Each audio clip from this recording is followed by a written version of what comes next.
So this is a format. Some of you like the B-roll format, some don't. The question is, if you like the B-roll format, if you want to see me doing the talking head against B-roll drone footage, give you a thumbs up. If you don't want to see the B-roll footage, the drone footage, you just want to see my face on the screen, then give the video a thumbs down. Do you like the B-roll footage of the drones, etc., or do you dislike it? Leave a dislike or a like. Thumbs up for B-roll, thumbs down if you just want to see my face. Thanks. Sorry, got a question from Fruit Addict here. Hey, durianrider, please talk more. If you have any questions, hit us up in the comments section below. Please talk more about how you can avoid depression by cutting out the fat and adding not just fruit but white sugar. The number of people in the US on psychiatric drugs for depression, anxiety, ADD, numbers are astounding. 1 in 6 Americans are taking these drugs. It's unbelievable what is happening. It is crazy, man. I see it in Australia. I see it in cycling. I mean, there's a lot of depression out there. There's so much depression out there. And myself, I've had experience with that. Clinically diagnosed, had some post-traumatic stress disorder diagnosis with accidents and stuff like that. And so what got me where I am today is carving the fuck up, adding in that white sugar to my food. Where's my sugar? It's in the kitchen. That's all right. It's in the fridge so the ants don't get it. But seriously, I've never ever met someone who has clinical depression who can maintain that by when we add in sugar to their diet. Shit just changes. They're like, why do I even need these pills? Go to a doctor, say I've got feelings of depression or whatever. They'll be like, I'll just give you all these pills, and look at the side effects of some of these pills. Decreased sexual performance, weight gain, thirst, paranoia, nausea, hair loss, acne, bloating, fatigue, joint pain. It's like, hey, someone's feeling shit. You give them a drug, it's going to make them feel even shit. Like, what? Then take a stronger one. Oh, that doesn't work for you. Let's try that one. It fucking does my head in. Let's not look at your diets. If anything, the doctors these days say, oh, cut out your carbohydrates, cut out your sugar, because we know that sugar and rice causes obesity. Just look at durianrider. Sugar and rice causes obesity, but durianrider's too lean, and all these women in his videos are all too lean as well, aren't they? Oh, I'm too fat, I should say. So it is insane out there. You go to the doctors looking for help, and most doctors don't give a fuck about you. They're just like, you're a number, you're a ticket, you're a Medicaid number, and swipe, you're in, you're out, here's your drugs, fuck off, come back. Next time we need a script, bye-bye. Don't talk to me on the street, I don't even know you, it's not professional. See ya, get out of my face, I've got to go to my Porsche racing club. That's the reality of most doctors out there. Now, there's some doctors out there who work magic. There's surgeons, they're in ER, they're fixing broken bodies or burn victims. They're doing a great job, but for the average doctor out there, it's pathetic what they do, just handing out pills. And I understand why they do that, because most patients out there don't give a fuck about their health anyway. And so doctors get in this routine, they get burned, they get jaded. They're like, well, I tried to help out a patient with diet, and they just flew in my face, so I just give them drugs now. But I think every doctor out there should give the patient the option. Say, look, here's a diet plan. This is the China study. Read that book. Take your drugs if you want. I'm the doctor here. I'm just giving you options. You can eat healthy, high carb, low fat, vegan, or you can take your drugs. Your choice. I'm going to give you options. You're an adult. You can have options there. And that's the way to do it. Otherwise, we just give them drugs. And I understand it makes trillions, not billions, but trillions of money for big pharma out there. And I believe in a lot of big pharma products, but I don't believe in these drugs, because I've had friends who have taken them, and I've seen the downhill decline. I mean, it's insane. I know most people who take these drugs, I mean, I've got some friends who've had rich parents, whatever. The parents are doctors or lawyers or bankers or whatever, and they don't have time for their kids because they're living these high-stress jobs and they've got to do all this work shit. And so the kid has a problem, goes, go to the doctor, here's your private Medicare, whatever. The kid comes back, maybe 18, 20, 25, whatever, full of SSRI medications. There's no talk about diet. Oh, diet. I don't. Oh, diet. No, vegan. I say even thought. High carbohydrates. They don't need carbohydrates. They cause obesity. You've got this fucking nonsense out there. So it comes up to the individual to have the maturity to go, what does the human body run on? What causes depression? Oh, it's the imbalance of serotonin. What nutrient is important for serotonin? Is it fat, carbohydrate, or protein? It's carbohydrate. So if I don't eat enough carbohydrate, my serotonin and dopamine, all those things will be out of whack. And I'll get signs of depression from my body saying, hey, you need to carb the fuck up. Because if we don't have enough carbs, then we can't fuel the brain, which the brain runs on glucose. And then you see this coffee addiction. People, once you cut your carbs down, even if you don't mean to, once you don't get enough carbohydrate, your body instantly is attracted to stimulants, either Ritalin, Adderall, caffeine, cocaine, theobromine. It's just how it is, Once you've had a taste, why is that? Because these things raise blood sugar, because they raise adrenaline in the body, because they're all neurotoxic. So they raise adrenaline, they raise blood sugar. So the body goes, well, if you're not giving us carbohydrates to raise our blood sugar, then let's go to stimulants. And that's why they can be very addictive very, very fast. So the solution is always eat more carbohydrate, eat more rice, more white sugar, and more bananas, more fruits. Rice, sugar, bananas. These are like the 3 most important foods you can eat as a human. Rice, sugar, bananas. No buts. I'm leaner than you. All right. I live a holiday lifestyle. I don't ever have to work another day in my fucking life, and that is because of carbohydrates. It's giving me the brain fuel, the brain power to see what society is all about and go, what's important to me in my life? Hanging out with good people, having good times, sharing, contributing, that stuff. All this bullshit that society pushes on us, that ain't important. That's all just corporate agenda.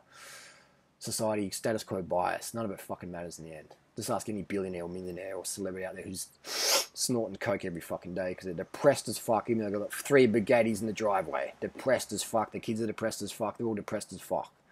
You know, because they got caught into that reality. And here's the thing, they're all into this fucking low-carb shit. We talked to this fat guy at a restaurant last night, this fat dude. Friendly guy, fat, and he's like, you know what fat people hate is skinny people like you telling us what we're doing wrong.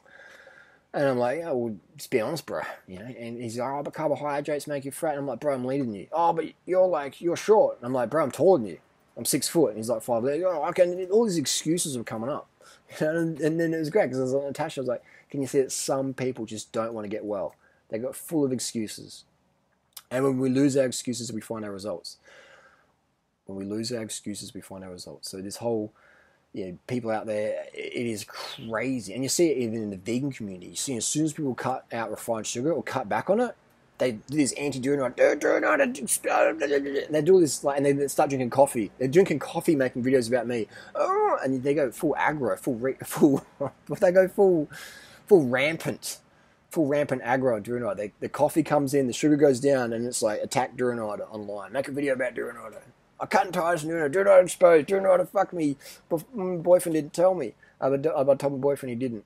All this nonsense out there. So you want to increase your carbohydrate. So the question of the video is, how can you avoid depression by cutting out fat? Well, fat. I've noticed it myself. If I eat too much fat, I'm like, a bit cloudy, not as a bit more melancholy. Everyone notices it. Do high carb for a while. Cut out your overt fats. Get enough calories. Don't live on 2,000 calories a day. 3, 4, 5,000 calories a day. Get it done. And then start adding in more fat. And watch it sort of blunts the rainbow effect. It blunts the sunshine. It's more of like a grey, dark feeling like caffeine is.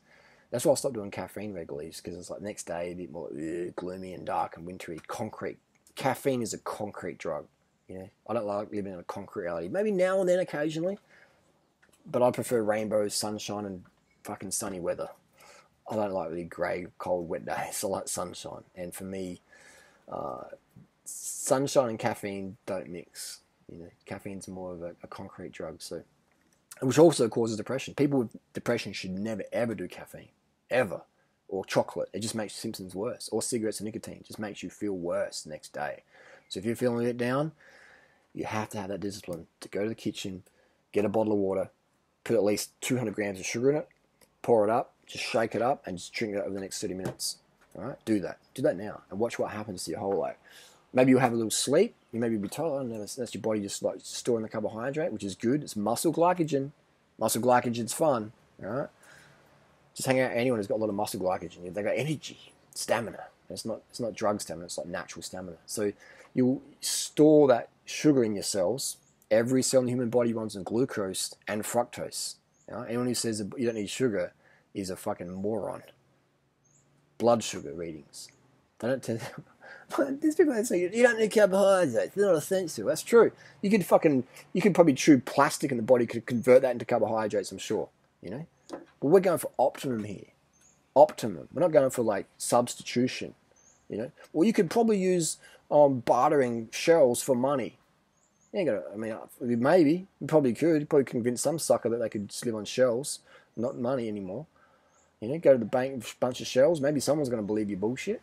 But your brain doesn't. Brain wants fucking glucose and fructose. So put it in there. And so water, sugar, have a little nap.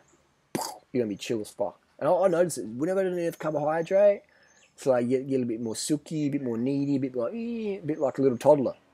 All right? So toddlers are great. Toddlers are fantastic. Toddlers, you give them water, give them sugar, they feel better. Give them a little nap, they feel better. Pull out the sugar, pull out the water, pull out the napping from a toddler's life and watch it just... Give them sugar, give them water, give them a nap, boom. Yeah? And it's just fucking basic human physiology, but some people out there are so fucking dumb. They're so smart and academic in other areas, but so fucking dumb when it comes to nutrition. You know? Like this guy last night at the restaurant, just this dude talking politics of his buddy.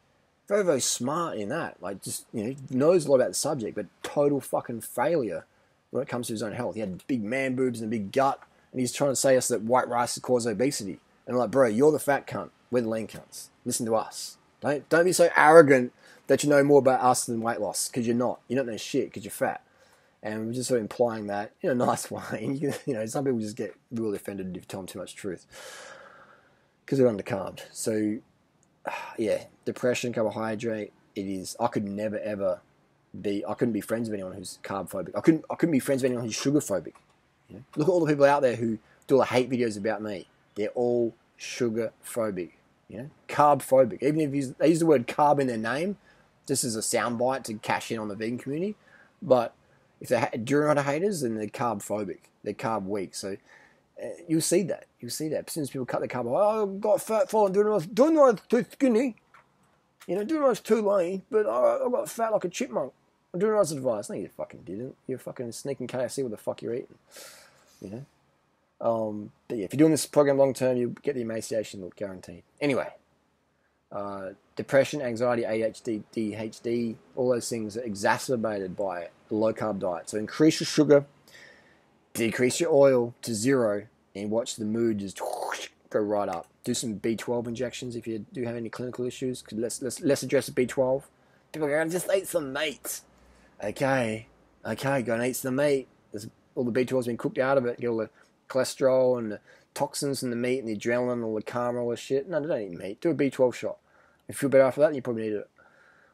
Everybody can be at risk of B12 deficiency in today's society. It doesn't matter what you eat. I mean, I've given hundreds of B12 shots out. I've coached thousands of people out there in the last 20 years.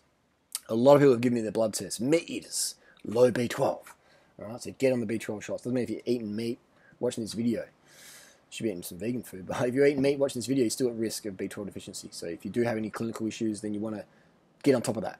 You know, I follow the Japanese standard of at least 550. Anything lower than 550, if your B12 level is lower than 550 and your hemoglobin's low, then there's an issue there. If your B12 level is a bit low, but your hemoglobin's high, then you're probably okay. I've noticed that, you know, my B12 can be a bit borderline, but my hemoglobin's like, you know, almost dangerously high. It's right up there. So then that's fine. I don't have any anemia. But if your B12 is low and your hemoglobin is low, then your energy's going to be low. Combined with low carb, you're going to be feeling depressed. There's no choice there. If your hemoglobin's low and your carb intake's low, you're going to be feeling depressed. You don't have a choice there, right? So when people say depression is not a choice, that is true in a way. But it's your choice if you want to rectify the situation by increasing your B12 by injections, which is the only proven way it works. Only proven way it works. Medically proven. The only way that works is B12 shots. Google it up. Do your own homework. And increase your carbohydrate intake. These things are going to increase your muscle glycogen, your brain function, and your mood. And your hemoglobin as well is going to go up. Because red blood cells, what do red blood cells live on? Sugar, glucose and fructose. So if you decrease your carbohydrate intake, or if you're eating sour fruit or fruit that's not enough sweetness in it, we're talking to this guy the other day, another fat dude. We're talking to this other fat guy up the hill. And people say, you're a fat shame. I'm not a fat shame. I help more fat people than anyone I know. And this guy, he's fat.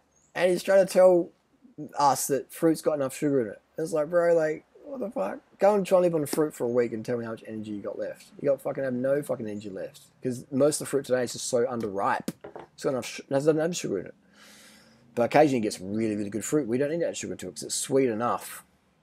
Basically, if the Brix value is over 20, then the fruit's got enough nutrients in it. If the Brix is under 20, then you need to add sugar to it, or you're going to be quickly feeling glucose fatigued. Anyway, that's a little ramble there. We'll see you next video. That is how to avoid depression by tweaking your diet. Is increase carbohydrate, decrease fat. Cut that. And just do it for 30 days. What are you going to lose for 30 days besides the extra fat? And besides a cloud of depression on you, what are you going to lose? You're going to save a lot of money. Rice is cheap. Bananas, fucking cheap. Sugar, even fucking cheaper. These are 3 staples. Cut your oil, cut your animal products, save money, lose fat, get lean, get shredded, feel better, contribute to people around you. Try it for 30 days. Nothing to lose. Carbs, carb the fuck up, motherfuckers. Carb the fuck up. Corn, rice, potatoes, yams, bananas, mangoes, dates, plantain, melons, blueberries, blackberries, mulberries. Get them motherfucking carbohydrates in. Go vegan, motherfuckers. Carb the fuck up, the fuck up, the fuck up, the fuck up.